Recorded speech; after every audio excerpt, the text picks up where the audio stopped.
welcome back to my channel. Today I'm going to do a video on how to train smartly. I mean like how to train intelligently, so you're not like wasting loads of time just training, making sure that you're actually achieving what you set out to achieve, and you know, just being really efficient. I love a bit of efficiency. This video will be perfect for past Natasha. So if you like this video, make sure to give me a big thumbs up, hit the subscribe button, and we'll get straight into the 5 top tips.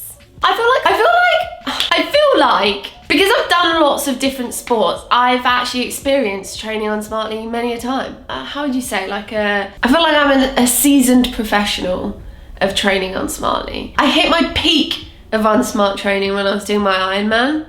I just decided to cut carbs. Really, really unsmart from me. Why did I do that? It was like shooting myself in the foot, shooting myself in both feet. Number 1, if you feel like you're training intensely more than a couple of times a week, then you're probably not training intensely. Because by definition, if you train intensely, like you give it everything, well, you need a little bit of time to recover. Because I feel like when we look at athletes train, or like you look at Anthony Joshua, love Anthony Joshua, but you'll see like the real, like the hard workouts, the exceptional workouts. They're in training camps, it's motivational. You want to watch it, and it's really easy to think that all of their training sessions are like that, and that all of your sessions should be really intense if you want to achieve those goals. There's a lot of sessions that they do that's just like stretching or mobility or really low intensity or active recovery that they never show, because that's not what like gets the hype up. That's not what like excites people to watch. Like, who wants to see someone cycling for 2 hours at like 30% of their effort level? You want to see that? I don't want to see that. But all that like boring stuff, that's the bulk of their training. Like, they're doing that most of the time. The exceptional training where they're doing like really cool stuff, or it's like super, super intense, that's really rare. And I think that's one of the things that took me a long time to realize, because every time I looked on Instagram, all I saw was like mad workouts, and I just thought that all of my workouts should be like that, when actually there's a lot of workouts that should be massively like toned down. So the best way to understand it is there's your rate of perceived exertion, which is how you're feeling, like how much you're giving into the session, and it's out of 10. So let's say like if I was giving a 10 out of 10, I'm giving everything I've got. I'm not holding anything back. Like, everything I'm doing is going into the workout. Me just chatting is probably like a 1, you know, like I could do it all day. So you've got your rate of perceived exertion, and then there's your rate of exertion, which is just how much energy you're actually putting out, and it's subjective. When you're rested and you feel good and you've slept well and you've ate well and you're recovered and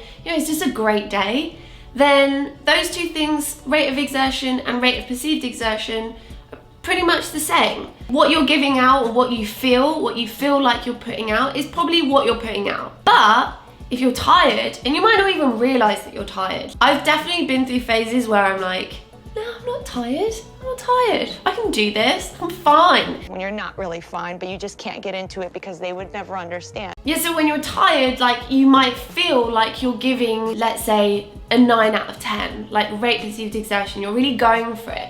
But because you're tired, actually the rate of exertion is like a 6 out of 10, because you're not putting out what your body is capable of because you're tired. Even though you feel like you are, you're actually not. That's why you need to only limit like those really, really intense sessions to like 1 to 2 a week. Even if you're doing like part of like an athletics program, it's much more periodized than that. So you might actually only be hitting like a 10 out of 10 like once a month. But it depends like the kind of program you're following. So that's the thing, you might feel like you're putting loads into your workout, but actually you're not really putting that much just because you're always tired. So it's really important to make sure that you limit those intense sessions, you give yourself rest days, and you allow yourself to recover and train smartly, so that you're not always just fatigued the whole time. I thought I was doing like 6, you know, like 6 intense sessions a week. In reality, I didn't really have 6 intense sessions. They felt intense. When I think about it, like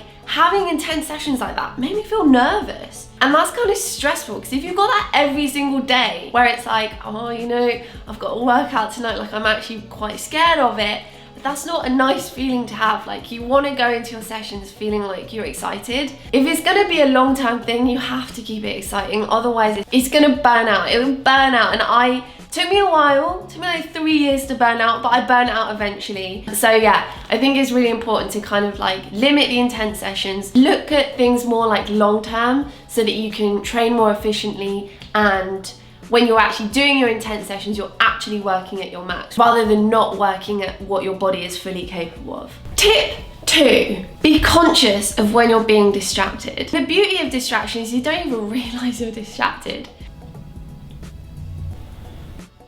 Distractions like your phone, sometimes music, people, just the general environment could be really distracting. Like, there's so many distractions, and it's important to be aware of what distracts you. So, for example, if I'm on my phone, I'll always put it on airplane mode, because I know if I get a message halfway through a set, I can't, like, I finished the set, but it's not like a great set, you know? It's like, okay, let's just get this over and done with.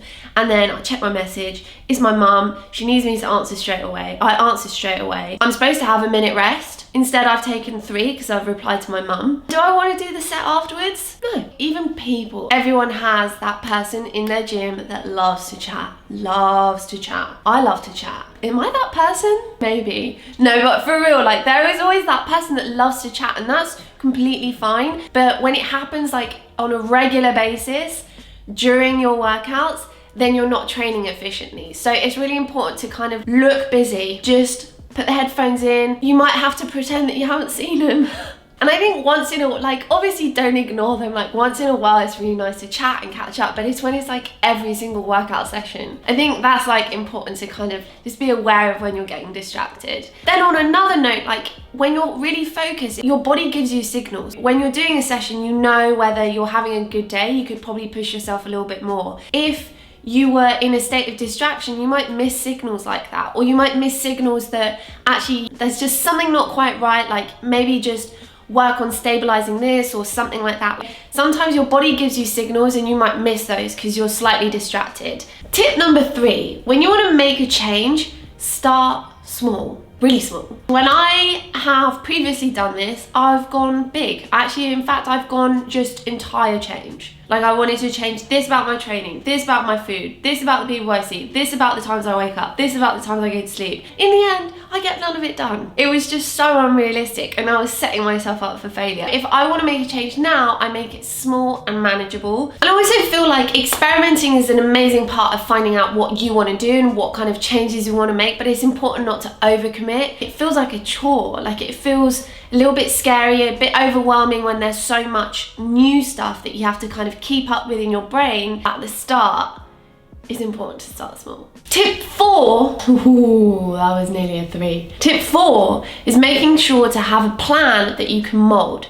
So an efficient way to train is to make sure that all of the thinking is pre-done. You don't have to think about it when you come to training. You're not spending part of your day planning a workout because it's already planned. So that makes it really, really efficient, a lot more productive. It means that you're going to achieve your goal a lot quicker. I know I talked about intuitive training, and to be honest, the last half of the year just needed to work out and just stay active and not work towards any particular goal. That was really helpful because it meant it was fun. I didn't think about it too much. When I was in the gym, I just trained whatever felt right. But when I do have like a physical goal that I really want to achieve, following something a little bit more structured can be really helpful. So I'm going to start following a plan, but I think plans are really, really important. If you get worried about like taking a rest day, I know I used to, if it's in your plan, that's great. That means that your rest day is as important as your training day, so you've got to do it. Equally, having a plan is important, but making sure that it's like partly flexible is the best way to kind of integrate it into your life. If you can't take a rest day on that day, fine.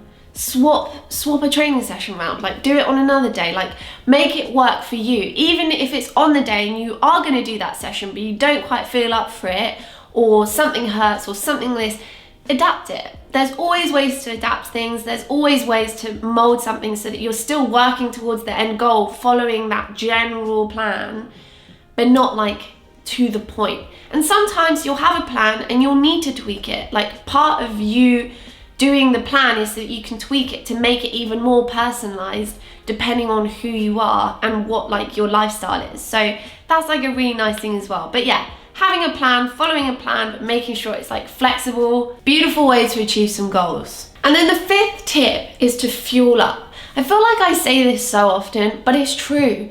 Like if you want good quality, am I good at English or what? Quality, if you guys want good quality energy output, you need good quality energy input. You need to be fueling your body. So you need to make sure that you're giving yourself enough so you can build your body.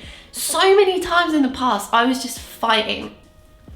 I didn't respect that my body needed more energy because I was putting out more and I needed to like grow and build. I think fueling yourself properly before a session, after a session, sometimes even during your session is really important to making sure that you get the most effective workouts. There's no point going to a session when you're so tired, putting out energy, when actually you could fuel yourself and put out twice as much energy and then actually like make something of it. Respecting the fact that if you are trying to get the most out of your workouts, you need to be making sure that your nutrition is a big part of it. But also making sure that you're respecting your mind. And I think that's why I keep encouraging 80-20, because it's like 80% of the time you're getting nutrient dense foods, 20% of the time you can enjoy whatever you feel your mind needs. And that's why I never like crave anything, because I'm having my Lindt Lindor, I'm having my Snickers bar, I'm having my double cheeseburger from Five Guys. Love that. What else do I have? I'm having my mince pies at Christmas. Like I don't crave those foods because I have a little bit of it. I've had a taste. Tastes amazing. Do I need more? No. I think it's about just making sure you're getting enough, you're respecting your mind, you're respecting your body, and you respect the fact that nutrition is a huge part of you achieving your goals. So yeah, those are my 5 top tips on how to train smart, efficiently, and be the most productive person that you can be. I have to say, I'm not always the most productive, but I'm trying. Like the intention is always there, believe me. So I hope you liked it. Please give me a big thumbs up if you did. Hit the subscribe button if you want to see more, and I will see you guys next time. Bye.